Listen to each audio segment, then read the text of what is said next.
राज्याच्या मंत्रिमंडळात येत्या काही दिवसात मोठे बदल होणार असल्याची चर्चा आहे। सध्या मंत्री असलेल्या काही मंडळींकडून काम कमी आणि गैरवर्तन जास्त होत असल्याने मुख्यमंत्री फडणवीस हे मंत्रिमंडळात बदल करण्याच्या विचारात आहेत।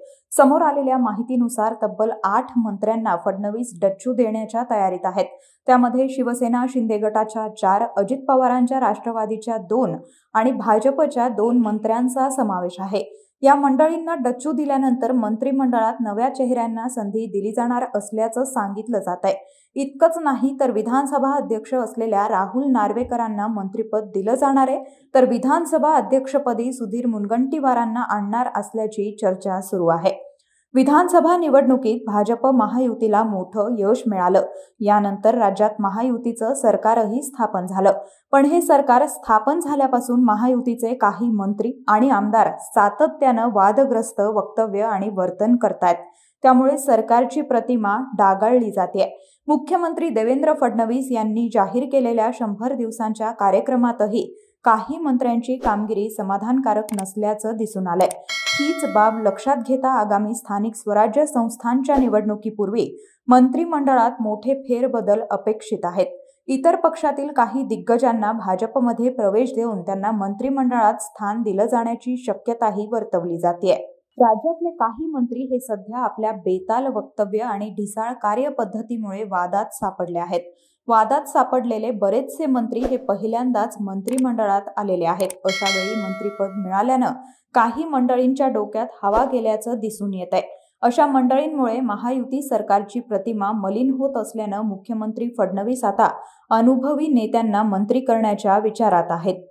शिंदे गटाच्या 3 ते 4 मंत्र्यांना संभाव्य फेरबदलात नारळ दिला जाण्याची शक्यता आहे। यामध्ये वादग्रस्त ठरलेले सामाजिक न्याय मंत्री संजय शिरसाट, मंत्री भरत गोगावले, शिक्षण मंत्री दादा भुसे आणि गृहराज्यमंत्री योगेश कदम यांचा समावेश असल्याचं बोललं जात आहे। तर अजित पवार गटातील सातत्यानं वादग्रस्त वक्तव्य करणाऱ्या माणिकराव कोकाटे यांच्या मंत्रिपदावर टांगती तलवार आहे। तसंच नरहरी झिरवळ यांनाही मंत्रिपद गमवावं लागण्याची शक्यता वर्तवली जाते। भाजपकडून मंत्रिमंडळात स्थान मिळालेल्या मत्स्य विकास मंत्री नितेश राणे आणि ग्रामविकास मंत्री जयकुमार गोरे यांच्याकडून सातत्यानं वादग्रस्त वर्तन केलं जात आहे। त्यामुळे त्यांचंही मंत्रिपद धोक्यात आहे।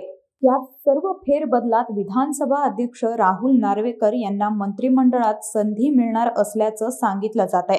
त्यांच्या जागी गेल्या काही दिवसांपासून सरकार विरोधातच भूमिका घेतलेल्या माजी मंत्री सुधीर मुनगंटीवार यांना विधानसभा अध्यक्षपदी संधी दिली जाईल अशी बातमी समोर येते आहे। या पार्श्वभूमीवर विधानसभा अध्यक्ष राहुल नार्वेकर यांना विचारलं असता त्यांनी त्यावर सावध प्रतिक्रिया दिली आहे। एका वृत्तवाहिनीशी बोलताना नार्वेकर म्हणालेत, माध्यमांमधील बातम्यांवर माझा विश्वास नाही, पक्षाच्या नेतृत्वावर विश्वास आहे। पक्ष देईल ती जबाबदारी मी स्वीकारण्यासाठी तयार आहे। जी पक्षाची इच्छा असेल ती माझी इच्छा असेल। विधानसभा अध्यक्ष असो की मंत्री असो, शेवटी जनतेसाठीच काम करायचं आहे। विधानसभा अध्यक्ष म्हणून मी क्रांतिकारी निर्णय घेतले। मी माझ्या पदावर चांगल्या पद्धतीनं काम करत आहे। इतर जबाबदारी मिळाली तर ती सुद्धा पार पाडेन। अध्यक्ष म्हणून मी माझ्या कामावरती संतुष्ट असून जेव्हा केव्हा मंत्रिपदाची माळ पडेल त्यावेळी पाहू, असं नार्वेकरांनी म्हटलंय। बहुमत असूनही महायुती सरकार हे आपल्याच काही कारभारी मंडळींमुळे अडचणीत येत आहे। त्यामुळे येत्या काळात सरकारचं नेतृत्व करत असलेले फडणवीस हे या मंडळींना बाहेरचा रस्ता दाखवण्याच्या तयारीत आहेत। त्यामुळे येत्या काही काळात राज्याच्या राजकारणात कोणत्या मोठ्या घडामोडी घडतायत हे पाहणं महत्त्वाचं असणार आहे। याबद्दल तुम्हाला काय वाटतं? कमेंट करून नक्की सांगा आणि माय महानगर लाईव्हला सबस्क्राईब करायला विसरू नका।